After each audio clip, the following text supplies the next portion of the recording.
بسم اللہ الرحمن الرحیم وبہ نستعین رب اشرح لی صدری ویسر لی امری واحلل عقدۃ من لسانی یفقہوا قولی۔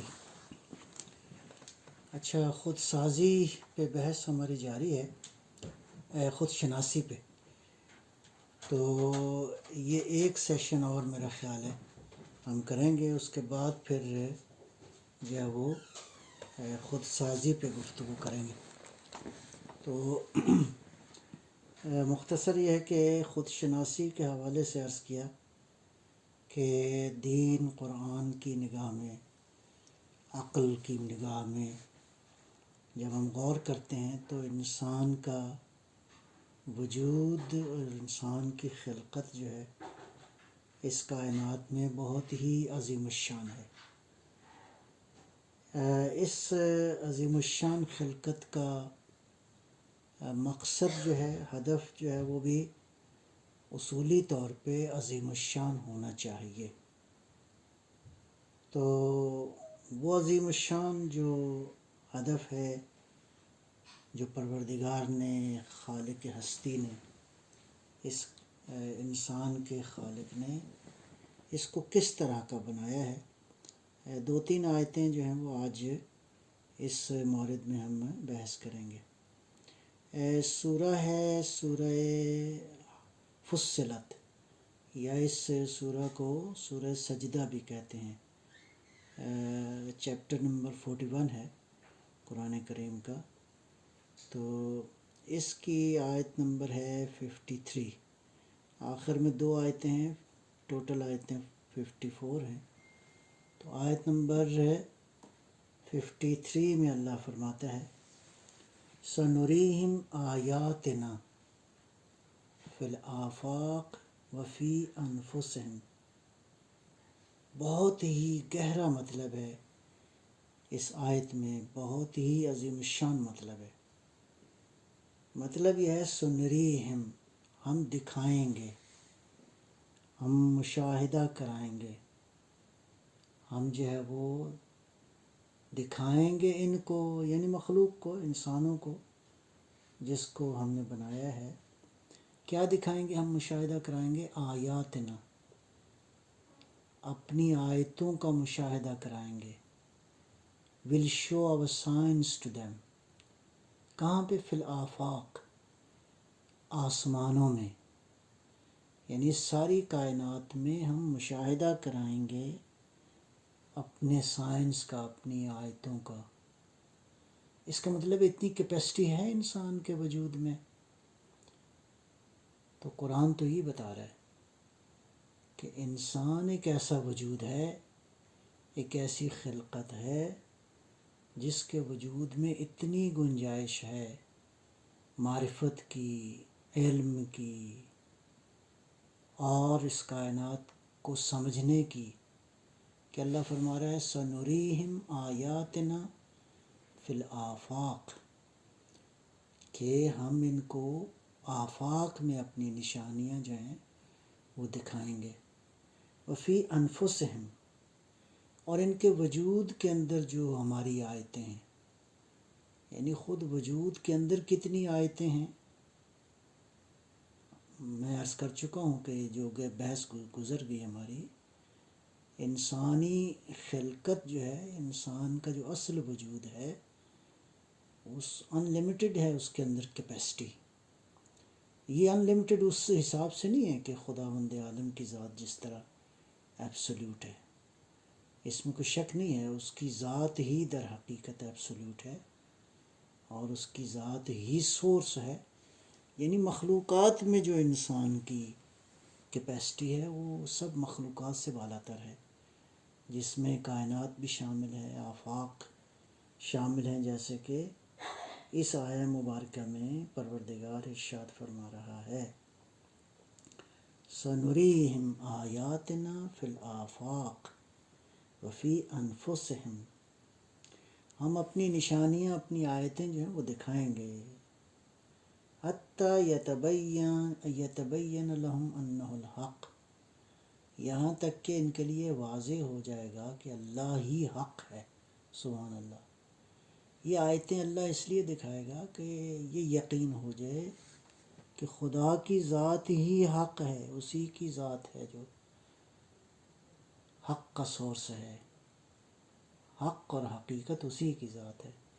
اور یہ بہرحال یہ لفظ جو ہے، لفظ حق جو ہے، وہ پھر کسی موقع پہ اگر انشاءاللہ فرصت ہوئی، اس کے اندر کتنا مطلب ہے، بہت ہی مطالب ہیں، خود لفظ آیات میں بہت مطلب ہے۔ نُریہم مشاہدے میں مشاہدہ اللہ فرما رہا ہے کہ we will make them to observe، will show them.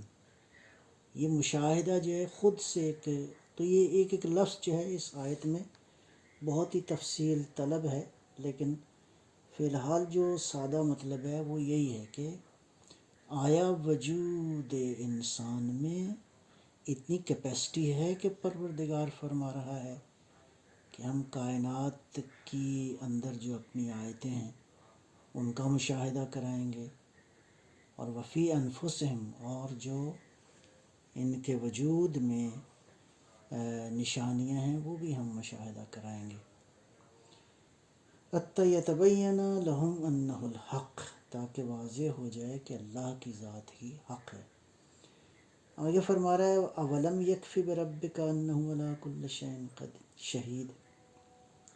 یہاں پہ یہ جو تین چیزیں بیان ہو رہی ہیں اس آیت میں، ایک آفاق ہے، ایک جان انسان ہے، روح بشر ہے، حقیقت وجود بشر ہے، تیسرا ہے رب۔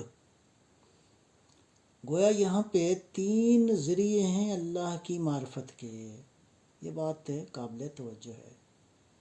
ایک یہ ہے کہ انسان کائنات کا مشاہدہ کرے، یہ کائنات کیسی ہے، اس کا وجود کیسا ہے، اس میں کیا باریکیاں ہیں، اس میں کیا عظمتیں ہیں، اس کائنات میں علم کتنا ہے، اس کائنات میں حکمت کتنی ہے، اس کائنات کی خلقت کیسی ہے۔ یہ کائنات کا مشاہدہ جو ہے یہ در حقیقت اللہ کی پہچان کا ایک راستہ ہے اس آیہ مبارکہ کے مطابق۔ دوسرا من عرف نفسہ فقد عرف ربہ، دوسرا انسان کا اپنا وجود ہے، نفس سے انسان ہے، روح انسان ہے، جان بشر ہے۔ اور اگر انسان اپنے نفس کا مشاہدہ کرے، مطالعہ کرے، تو بھی اللہ تک پہنچنے کا ایک ذریعہ ہے۔ یہ دو ذریعے ہو گئے۔ تیسرا ارشاد فرما رہا ہے اولم یکفی بربک، کیا اللہ کافی نہیں ہے؟ یہ تیسرا ہے ذریعہ اللہ تک پہنچنے کا۔ یہ مشکل راستہ ہے، یہ انبیاء کا راستہ ہے، اولیاء الہی کا راستہ ہے۔ وہ ایسے ہی ہے جیسے کہ دعائے صباح میں مولا کائنات امیر المومنین علی ابن ابی طالب علیہ الصلوۃ والسلام نے کا ایک جملہ ہے، فرمایا کہ یا من دل علی ذاتہ بذاتہ، اے اللہ تیری ذات تو وہ ذات ہے جو کہ خود اپنے لیے خود دلیل ہے، یعنی خدا کو کسی اور دلیل کی ضرورت نہیں ہے، اللہ کو کسی اور، یعنی خود اس کی ذات ہی اپنی ذات کے لیے دلیل ہے۔ تو یہ وہ روش ہے جو کہ اولیاء الہی کی ہے، اللہ کے جو خاص بندے ہیں وہ خدا کی معرفت ان کو خدا ہی کے ذریعے جو ہے وہ حاصل کرتے ہیں۔ یہ تھوڑا سا ذرا ایک مشکل راستہ ہے، تو لہٰذا یہ تین راستے ہیں اللہ تک پہنچنے کے، اللہ کی معرفت کے، خدا کی ذات کو، انسان کی جتنی بساط ہے اس کو پہچاننے کے لیے۔ تو یہ ایک آیت ہے۔ تو اس آیہ مبارکہ سے یہ بات واضح ہو گئی کہ انسان کی خلقت جو ہے وہ عظیم الشان ہے۔ اچھا، یہ عظیم الشان خلقت جو ہے، ظاہر ہے کہ اللہ نے اس خلقت کو عظیم ترین مقصد کے لیے خلق فرمایا ہے۔ اب چلتے ہیں تھوڑا سا اس مقصد کی طرف کہ وہ مقصد جو ہے کتنا عظیم ہے۔ اس مقصد کے حوالے سے سورہ بنی اسرائیل کی آیت جو ہے وہ میں عرض کروں گا۔ وہ آیت جو ہے اس آیت میں اللہ فرماتا ہے وَلَقَدْ كَرَّمْنَا بَنِي آدم، ہم نے بنی آدم جو ہے اس پہ ہم نے کرامت کی ہے، ہم نے اسے عزت بخشی ہے، ہم نے بنی آدم کو بڑا رتبہ دیا ہے۔ اور وہ کیا ہے رتبہ جو ہم نے اللہ فرما رہا ہے وَلَقَدْ كَرَّمْنَا بَنِي آدم، ہم نے بنی آدم کو، اولاد آدم میں سارے آ گئے۔ وَحَمَلْنَاهُمْ فِي الْبَرِّ وَالْبَحْرِ، ہم نے خشکی پر تری پر اس کو قدرت بخشی ہے۔ یہ خشکی پہ اور تری پہ یعنی سمندروں میں اور زمین پہ اسی طرح ہم نے اس کو طاقت عطا کی ہے، قدرت عطا کی ہے۔ وَرَزَقْنَاهُمْ مِنَ الطَّيِّبَاتِ، ہم نے طیب جو ہے رزق اس کو عطا کیا ہے، پاک و پاکیزہ۔ تو اس کا مطلب ہے کہ رزق پاک بھی ہے ناپاک بھی ہے۔ اللہ فرما رہا ہے کہ ہم نے پاک رزق جو ہے وہ بنی آدم کو عطا کیا ہے۔ وَفَضَّلْنَاهُمْ عَلَىٰ كَثِيرٍ مِّمَّنْ خَلَقْنَا تَفْصِيلًا، اور بہت ساری مخلوقات سے ہم نے اس کو رتبہ اس کا بلند کیا ہے۔ اب یہ جو دو لفظ استعمال ہوئے ہیں، ایک ہے کرمنا اس آیہ مجیدہ کے اندر، یہ سورہ بنی اسرائیل کی آیت نمبر 70 ہے۔ وَلَقَدْ كَرَّمْنَا بَنِي آدم، ہم نے بنی آدم کو بہت عظمت بخشی ہے۔ ٹھیک ہے جی، یہ جو اللہ نے بخشی ہے یہ انسان کا کوئی کمال نہیں ہے، اللہ نے اس کے وجود میں عطا کر دی ہے یہ عظمت، یہ عزت، یہ شرافت۔ وَلَقَدْ كَرَّمْنَا بَنِي آدم، بنی آدم کو ہم نے بحیثیت بنی آدم، اولاد آدم، دا چلڈرن آف آدم علیہ الصلوۃ والسلام، تو ہم نے اس کو یہ عزت بخش دی ہے صرف اس لیے کہ یہ آدم کی اولاد ہے، آدم ہے یہ بھی۔ وَحَمَلْنَاهُمْ فِي الْبَرِّ وَالْبَحْرِ، خشکی اور طریق کے جتنے وسائل ہیں اس کو ہم نے اس پہ قدرت دے دی ہے، ایمپاور کر دیا ہے، تاکہ ان سارے خزانوں سے استفادہ کر سکے۔ وَرَزَقْنَاهُمْ مِنَ الطَّيِّبَاتِ، اور ہم نے طیبات جو ہیں اس کو، تو اس پہ بہت ساری ڈیٹیل گفتگو ہے اس آیہ مبارکہ کے اندر کہ اللہ نے بنی آدم کو کیا کچھ عطا کیا ہے، یعنی اس زمین پہ جو ضروریات تھیں وہ ساری خدا نے عطا فرما دی ہیں۔ کرامت وَلَقَدْ كَرَّمْنَا، اس کے بعد حَمَلْنَاهُمْ فِي الْبَرِّ وَالْبَحْرِ، خشکی اور تری کے جتنے وسائل ہیں، ریسورسز، اس کے لیے ہم نے امپاور کر دیا ہے انسان جتنا بھی استفادہ کرنا چاہے۔ وَرَزَقْنَاهُمْ مِنَ الطَّيِّبَاتِ، اور رزق عطا کر دیا ہے وہ بھی پاکیزہ رزق۔ آگے ہے فضیلت، وَفَضَّلْنَاهُمْ، یہ فضیلت انسان نے خود ایکوائر کرنی ہے۔ یہ وہ فضیلت کا وہ مرحلہ ہے جو انسان نے خود سے اس کو حاصل کرنا ہے، اس کے لیے محنت کرنی ہے۔ دیگر تمام تر مخلوقات جو ہیں، جتنی بھی مخلوقات، اللہ فرما رہا ہے کثیر ممن، یہاں بہت ساری بحثیں ہیں، میں اس کی ڈیٹیل میں بھی نہیں جانا چاہ رہا۔ یہ بہت ساری مخلوقات مراد ہے، ساری مخلوقات مراد ہیں، یہ کویسچنز اپنی جگہ پہ ہیں۔ تو لیکن یہ ہے کہ اس کو فضیلت ہم نے عطا کی ہے، اس فضیلت کو، اس ڈگنیٹی کو، اس وقار کو انسان نے خود سے حاصل کرنا ہے۔ اگلی جو آیت ہے وہ بہت ہی اس پچھلی آیت کے ساتھ مربوط ہے، یوم ندعو کل اناس بامامہم، یہ آیت نمبر 71 ہے سورہ بنی اسرائیل کی۔ لیکن دونوں آیتیں جو ہیں ریلیٹڈ ہیں، جس کو آپ کہہ سکتے ہیں کہ بنی آدم کو زمین پر رہنے کے لیے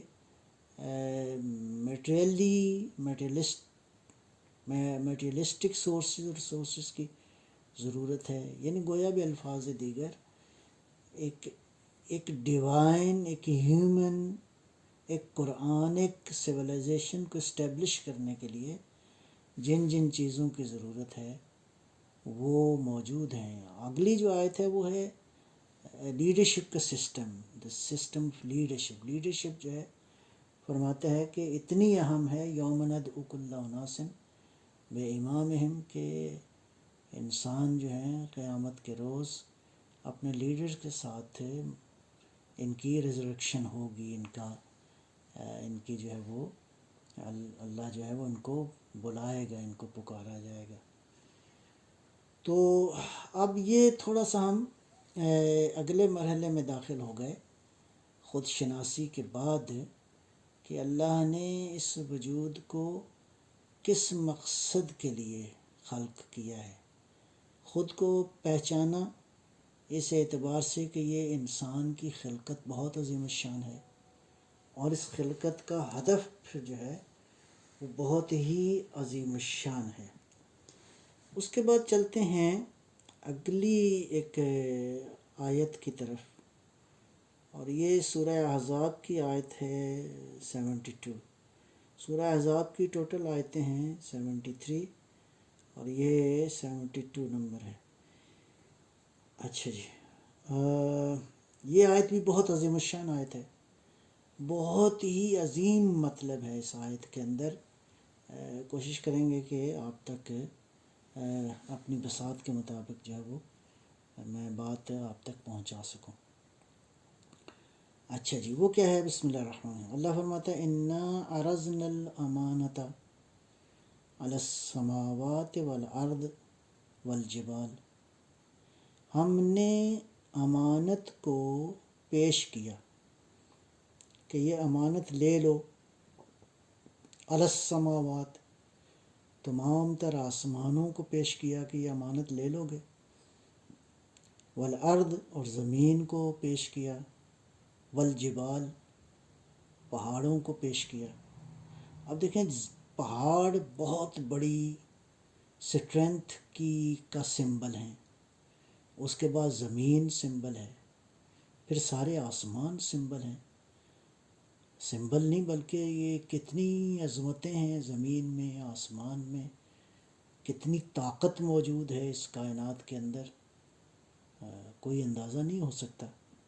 پروردگار فرما رہا ہے کہ اتنی طاقتور موجودات کو ہم نے امانت جو ہے وہ پیش کی، ہم نے اپنی امانت کہا کہ یہ لے لو، فَأَبَيْنَ أَن يَحْمِلْنَاهَا، ان سب نے معذرت کر لی یہ امانت لینے سے،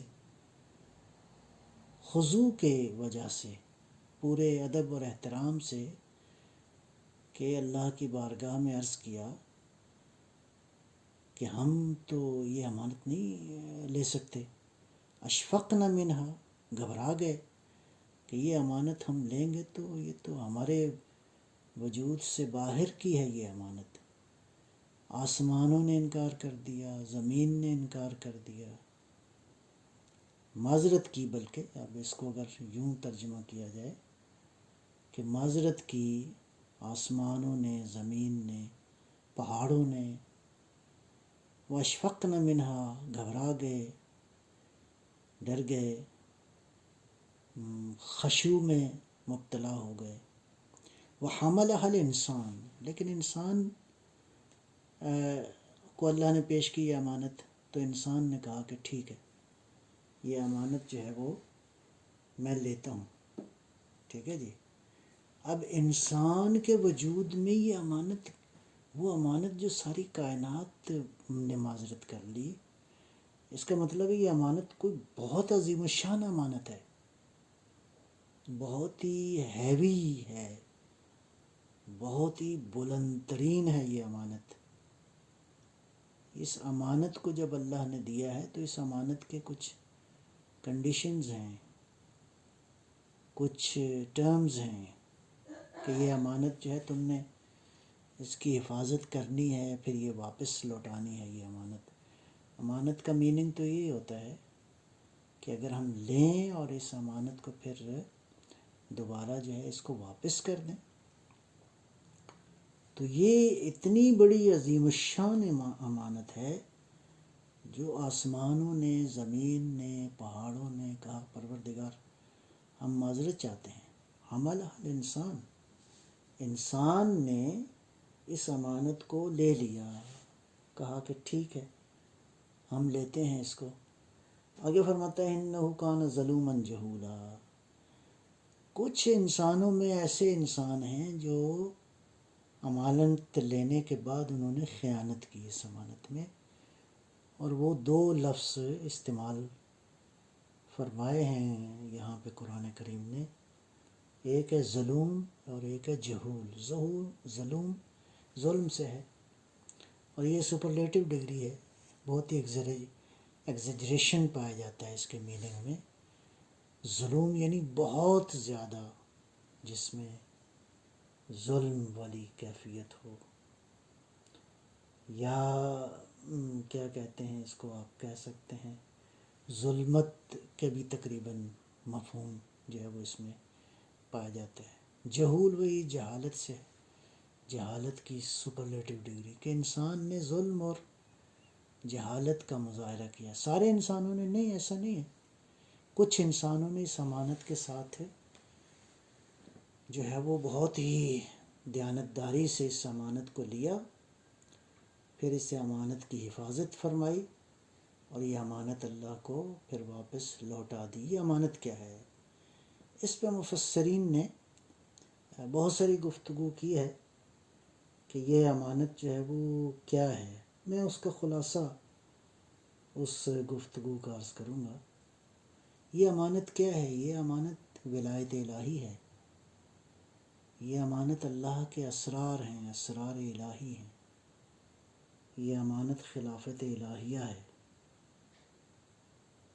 اور اس امانت کو محفوظ کرنے کے لیے لامحدود قابلیت، کیپیبلٹی، کیپیسٹی، ایبلٹی، استعداد کی ضرورت ہے. اس لیے کہ وہ امانت جو زمین و آسمان سے، پہاڑوں سے بلند تر ہے، عظیم تر ہے، اس امانت کے لیے تو کیپیبلٹی اتنی ہو کہ انسان اس امانت کے ساتھ جو ہے وہ لائلٹی کا مظاہرہ کرے، اس امانت کو صحیح طرح. تو ہم دیکھتے ہیں کہ اس امانت کو انسانوں کا ایک گروپ ایسا ہے جس نے واقعاً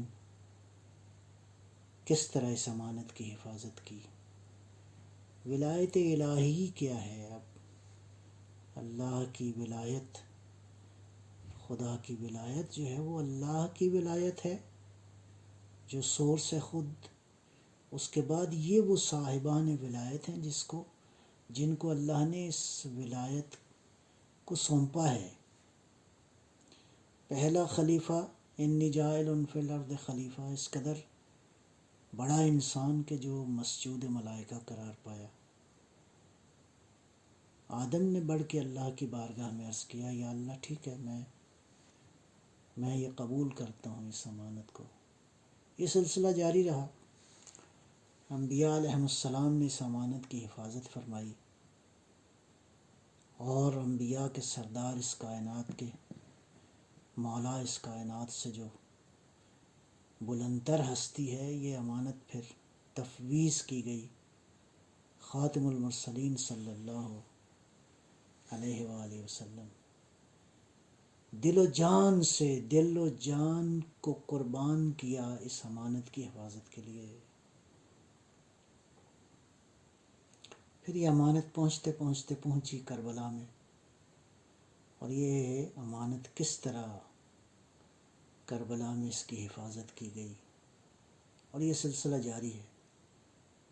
اس امانت الہیہ، اس ولایت الہیہ، اس خلافت الہیہ، اور اس میں جو بعض علماء نے، عرفاء نے بیان کیا وہ اسرار الہی ہیں اس کائنات کے اندر. یہ ایک علیحدہ بحث ہے عرفانی، اس کی ڈیٹیل میں اب ہم ہی نہیں جاتے کہ اسرار الہی کیا ہیں، لیکن بہرحال یہ امانت بہت ہی عظیم الشان ہے. تو کیا انسان اس امانت الہیہ کی حفاظت کے قابل ہے؟ اوریجنلی کیپیسٹی دی گئی ہے، کیپیبلٹی دی گئی ہے، لیکن اس صلاحیت اور اس کیپیبلٹی کو کون کتنا اس پہ کام کرتا ہے، کتنا ورک آؤٹ کرتا ہے، تو اٹ ڈپینڈس کہ کون انسان جو.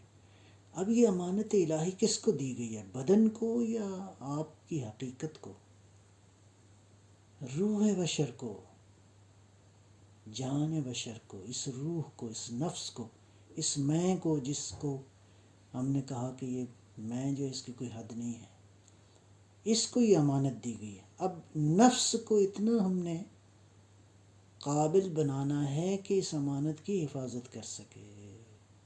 یہ ہے وہ منزل جس کو سمجھنے کی ضرورت ہے. یہ نفس اتنی کیپیبلٹی اس میں ہو جائے کہ یہ امانت کی حفاظت کرنے کے قابل ہو جائے. اس کا مطلب ہے اس نفس میں، اس کے مرکز میں، اس کا جو سینٹرل فوکل پوائنٹ ہے، دل ہے. اس وجود کے اندر یہ دل اغیار سے پاک ہو، رجس سے پاک ہو، اس میں غیر نہ آئے.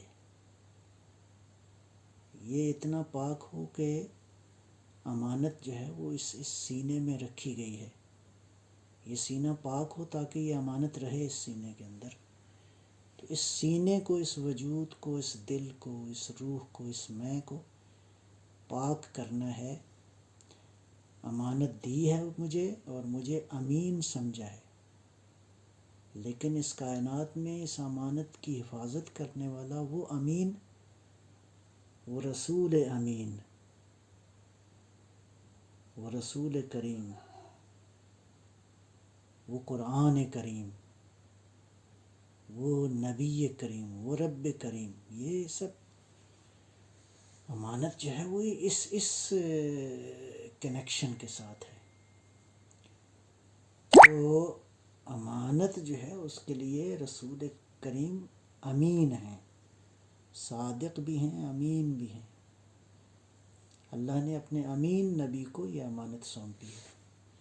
کس طرح انہوں نے حفاظت فرمائی ہے تو معلوم ہے. لہٰذا مجھے بھی وہ امانت دی گئی ہے. میں کو، اس انسان کو کتنی بڑی امانت، کتنا بڑا اس کو امین قرار دیا گیا. اس کا مطلب ہے اپنی شان کو سمجھے انسان جو ہے غور کرے کہ کس قدر عظیم الشان مقام جو ہے اس کو اس کائنات میں دیا گیا ہے. سورہ النساء میں ہے، سورہ النساء کی آیت 54 ہے، 58 ہے. ان اللہ یأمرکم ان تعدوا الامانات الی اہلہا. اللہ فرماتا ہے کہ اللہ نے تمہیں حکم دیا ہے کہ امانتوں کو لوٹا دو، سپرد کرو. کس کے؟ الی اہلہا، وہ ایور از ایلیجبل، جو اہل ہے. اس کا مطلب ہے رسالت کی جو امانت ہے، ولایت الہی کی جو امانت ہے، کیسے ممکن ہے کہ پیغمبر کسی نااہل کے سپرد کر دیں؟ ممکن ہی نہیں ہے. لہٰذا پیغمبر نے جس امین ترین انسان کا انتخاب کیا اپنے بعد، وہ علی ابن ابی طالب علیہ السلام. یہاں سے ایک بات اور جو ہمارے لیے قابل غور ہے.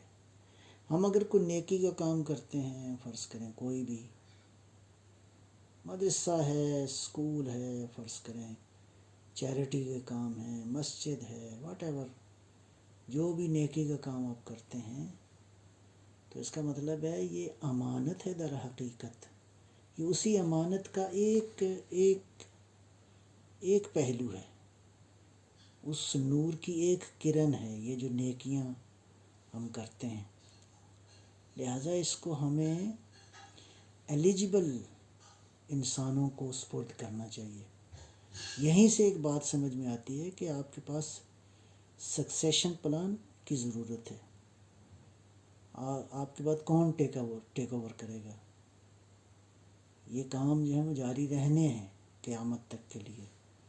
لہذا اگلی نسل میں ہم کچھ ایسے امین انسانوں کا انتخاب کریں تاکہ یہ اللہ سے جو وعدہ ہے ہمارا، وعدہ تو ہم کر رہے ہیں، الست بربکم، اللہ نے اس عالم میں پوچھا تو ہم سب نے کہا قالوا بلا، اے پروردگار تو ہی ہمارا رب ہے، تو اس کی ربوبیت کا اقرار تو ہم کر چکے جو فطرت میں موجود ہے۔ تو یہ اس عظیم الشان امانت کا حامل ہے انسان، اتنی عظیم الشان امانت، لہذا بہت ہی عظیم الشان امانت ہے، اس امانت پہ جو ہے وہ غور کرنے کی ضرورت ہے، لہذا اس کے مطابق جو ہے وہ ہمیں چاہیے کہ ہم اپنی زندگی کو پلان کریں۔ یہ بات اگرچہ آئے گی اگلے مرحلے میں کہ کیسے پلان کیا جائے اس امانت کو جو ہے وہ اس کی حفاظت کے لیے۔ میں ایک نقطہ اور یہاں پہ قابل غور ہے، اور وہ ہے سورہ حشر کی آیت ظاہراً ہے جس میں اللہ ارشاد فرماتا ہے کہ لو انزلنا هذا القرآن على جبل، اگر ہم اس قرآن کو پہاڑ کے اوپر نازل کرتے، یعنی یہ قرآن کیا بتا رہے ہیں؟ یہ بتا رہے ہیں کہ یہ قرآن جو اللہ کی اتنی بڑی نعمت ہے، امانت ہے، یہ کیسا ہے؟ یہ سورہ حشر کی آیت نمبر 21 ہے، لو انزلنا هذا القرآن على جبل لرأيته خاشعا متصدعا من خشیت اللہ، اگر ہم اس قرآن کو پہاڑ پر نازل کرتے، پہاڑ تو طاقتور ہے، پہاڑ تو سمبل ہے اسٹرینتھ کا، تو آپ دیکھتے کہ یہ خشیت خوف خدا سے ریزہ ریزہ ہو جاتا۔ اس کا مطلب یہ امانت اتنی عظیم ہے، قرآن اسی امانت کا پرتو ہے، وہی ولایت الہی، خلافت الہیہ، وہی اسرار پروردگار۔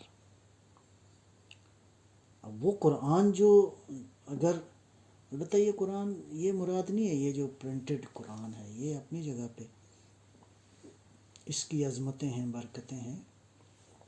یہ جو اللہ ارشاد فرما رہا ہے سورہ حشر میں، یہ قرآن کی حقیقت ہے۔ قرآن اپنے حقائق کے ساتھ اگر نازل ہو تو پہاڑ بھی ریزہ ریزہ ہو جائیں، پہاڑ بھی برداشت نہ کر سکیں۔ وَتِلْكَ الْأَمْثَالُ نَضْرِبُهَا لِلنَّاسِ، اور یہ اللہ فرما رہا ہے یہ تو ہم مثالیں دیتے ہیں انسانوں کو، لعلہم یتفکرون، یعنی قرآن پہاڑ پہ نازل ہو، یہ اللہ مثال دے رہا ہے۔ آیت اللہ جوادی عاملی حفظہ اللہ ارشاد فرماتے ہیں کہ قرآن اپنی حقیقت میں اگر اس کائنات پہ نازل ہو تو یہ کائنات بھی اس کے سامنے ٹھہر نہیں سکتی، یہ کائنات بھی برداشت نہیں کر سکتی۔ یہ وہی ہے جس کو اللہ نے فرمایا کہ ہم نے اپنی امانت کو پیش کیا آسمانوں کے سامنے، زمین کے سامنے، پہاڑ پہ، تو سب نے معذرت کر لی۔ تو یہ اسی امانت کا نور ہے قرآن کریم۔ لیکن درود السلام ہو اس انسان پر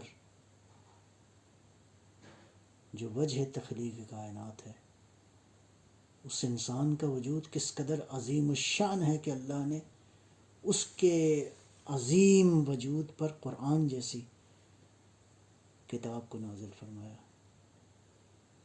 یہی وجہ ہے کہ قرآن جس شکل میں آیا ہے، قرآن اپنی حقیقت میں، اور قرآن کریم اپنی اس عربی کے جو لباس میں اللہ نے بھیجا ہے، تو اس کے مقابلے میں قرآن مجسم وہی وجود اطہر ہے جس پہ خداوند عالم نے اس قرآن کو نازل فرمایا ہے۔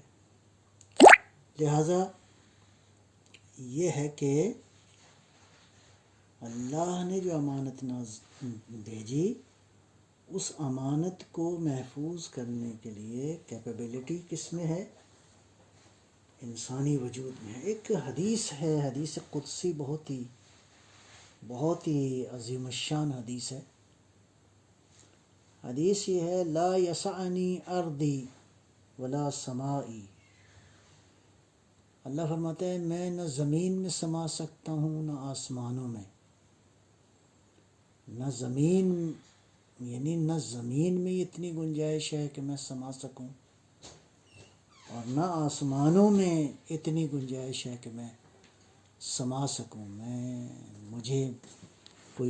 مجھے کوئی یوں سمجھیں کہ میری ذات کو لے سکے۔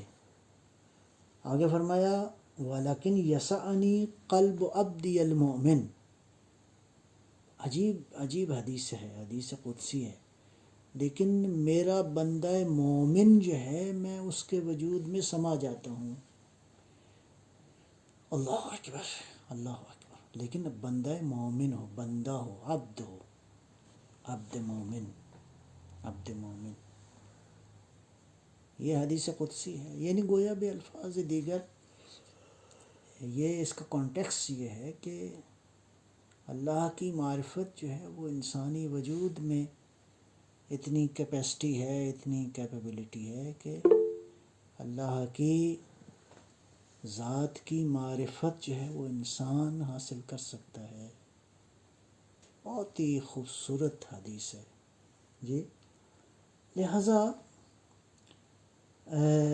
ابھی تک کی گفتگو میں جو بات سمجھ میں آئی کہ انسانی وجود جو ہے بہت ہی عظیم الشان خلقت ہے اس کائنات کے اندر۔ اس عظیم ترین خلقت کو عظیم ترین مقصد کے لیے خلق فرمایا ہے۔ لیکن ظاہر ہے کہ انسانوں کے دو گروہ ہیں۔ فرمایا: لقد خلقنا الانسان فی احسن تقویم۔ وجود انسان کو ہم نے بہت ہی احسن کریٹ کیا ہے، بہت ہی احسن اس کو خلق کیا ہے۔ لیکن ثم رددناہ اسفل سافلین الا الذین آمنوا، یعنی دو گروہ ہیں، ایک وہ ہیں جنہوں نے امانت کا خیال نہیں کیا، اور ایک وہ ہیں جنہوں نے امانت کو دل و جان سے زیادہ محبوب سمجھا، دل و جان سے اس کی حفاظت کی۔ تو ہم سب کو اس امانت کی حفاظت کرنا ہے، وہ امانت جو اللہ نے انسان کو دی ہے۔ اس لیے بہت ہی خوبصورت انداز میں فرمایا، سورہ دخان کی آیت ہے 51: ان المتقین فی مقام امین۔ متقین جو ہیں وہ مقام امین پر ہیں، یعنی متقین امین ہیں، رسول بھی امین ہیں اور متقین بھی امین ہیں جی۔ لیکن کوئی کمپیریزن نہیں ہے، لیکن راستہ یہی ہے۔ خاتمی مرتبہ صلی اللہ علیہ وآلہ وسلم کی ذات علی صراط مستقیم، مثلاً صراط مستقیم کا جو امباڈیمنٹ ہے، اس کا جو ظہور ہے، اس کا جو اظہار ہے، وہ حضرت کی ذات پرفیکشن کے اس مرحلے پہ ہے۔ ہم نے صراط مستقیم کے ہم راہی ہیں، ہمیں اسی راہ پہ چلنا ہے۔ لہٰذا متقین جو ہیں وہ امین ہیں، متقین جو ہیں وہ اللہ نے ان کو امین قرار دیا ہے۔ تو پس انسانی گروہ میں وہ لوگ جو کہ امانت سمجھ گئے کہ ہمیں امانت ملی ہے اور اس امانت کی ہمیں حفاظت کرنا ہے، تو وہ گروہ جو ہے وہ متقین کا ہے۔ جیسے ارشاد فرمایا، بسم اللہ الرحمن الرحیم: الف لام میم ذالک الکتاب لا ریب فیہ ھدی للمتقین، یہ متقین کے لیے ہدایت ہے۔ ایسا نہیں ہے کہ قرآن سب کو ہدایت نہیں دے سکتا، نہیں، جس میں ہدایت لینے کی ظرفیت، کیپیسٹی پیدا ہو جائے گی، قرآن یقیناً اس کو ہدایت کرے گا۔ ایسے ہی ہے جیسے کسی کے پاس چراغ ہو اور وہ اس نے بٹن آف کیا ہو، تو اس کو تو ظاہر ہے اس کے نور سے روشنی، نورانیت نہیں ملے گی۔ قرآن کریم آیا سب کے لیے ہے، لیکن متقین ہیں جو کہ اس امانت الہی کے محافظ ہیں۔ اب متقین اپنے تقوی کے اعتبار سے کس منزل پہ فائز ہیں، ہر ایک اپنی اپنی کیپیسٹی میں اضافہ کرے۔ Everyone have to increase, have to strive, have to struggle. ہر کسی کو اپنے وجود کی وسعت میں اضافہ کرنے کی ضرورت ہے، اور وہ ضرورت ظاہر ہے کہ اطاعت کے راستے سے، اللہ کی اطاعت، اللہ کے رسول کی اطاعت، وہ پھر انشاءاللہ ہم اگلے مرحلے میں بحث کریں گے۔ تو لہٰذا یہ جو ابھی تک میں خلاصہ کروں گا فی الحال گفتگو کا اس مرحلے میں، کہ خود شناسی کے حوالے سے یہ سمجھ میں آیا کہ خداوند قدوس نے بشر کو کتنا عظیم الشان خلق فرمایا ہے، بس اس کی خلقت بہت عظیم ہے، اسرار الہی کا امین ہے یہ وجود، امانت الہی اس کو سونپی گئی ہے۔ اس امانت الہی کے سنبھالنے کی کیپیسٹی جو ہے وہ لامحدود ہونی چاہیے، وہ ہو سکتی ہے پیدا، وہ ممکن تھی تو انسان کو یہ امانت دی گئی ہے۔ لہٰذا کچھ انسانوں کا ایک گروہ ہے جنہوں نے یہ امانت بہت ہی خوبصورت انداز سے اس کے ساتھ وفا کی۔ انبیاء کا گروہ، صالحین کا گروہ، ائمہ ہدیٰ علیہم السلام، اور سب سے جو بڑی ذات ہے وہ ختم مرتبت صلی اللہ علیہ وآلہ وسلم کی ذات گرامی ہے، جنہوں نے اس امانت کو دل و جان کے ساتھ اس کی حفاظت کی، اس کو اپنے بعد اہل انسانوں کے یا انسان کے سپرد کیا، اور یہ سلسلہ قیامت تک جاری رہے گا۔ لہذا اس اعتبار سے یعنی بہت ہی معقول ہے، بہت ہی بات سمجھ آنے والی ہے کہ سکسیشن پلان جو ہے وہ ضروری ہے، تاکہ یہ امانت امین انسانوں کے ہاتھوں میں منتقل ہوتی رہے۔ اور یہ امین انسان کون ہیں؟ ان المتقین فی مقام امین، متقین ہیں جو امین ہیں، امانت دار ہیں، متقین سارے نہیں، اس لیے کہ متقین ہیں جو کہ اس امانت کی عظمت کو اور اس امانت کی فضیلت کو سمجھتے بھی ہیں، اور ان کے وجود میں اتنی کیپیسٹی ہے کہ اس امانت کی حفاظت کریں۔ تو بہرحال اللہ تعالیٰ کی بارگاہ میں اس دعا کے ساتھ، اے پروردگار، جو تو نے نعمتیں عطا فرمائی ہیں، جو وجود تو نے بخشا ہے، اس وجود کی حفاظت، اپنی حفاظت کی ہمیں توفیق عطا فرما۔ رب لا تکلنی الی نفسی طرفۃ عین ابدا، اے اللہ ایک لحظہ بھی میں اپنے وجود پہ بھروسہ نہ کروں بلکہ تیری ذات پہ۔ تو ہی سرمایہ ہے، تو ہی ہے جو سب قوتوں کا مرکز ہے. تو انشاءاللہ ہم اپنے گناہوں کی اور وہ رکاوٹیں جس کی وجہ سے ہم اپنی اس امانت کی حفاظت کرنے میں یا غافل ہیں یا کوتاہی کرتے ہیں، تو انشاءاللہ پروردگار سے دعا ہے کہ ہماری ان کوتاہیوں کو معاف فرمائے اور ہمیں وہ نور عطا کرے کہ اس نور کی توسط سے انشاءاللہ ہم اس خلقت کے اس ہدف کو پورا کرنے کی کوشش کریں انشاءاللہ. صدقہ محمد و آل محمد علیہ السلام کا. تو آج کی گفتگو یہاں پہ جو ہے انشاءاللہ ختم کرتے ہیں، پھر آپ کے سوالات کی روشنی میں گفتگو آگے بڑھے گی. السلام علیکم ورحمۃ اللہ.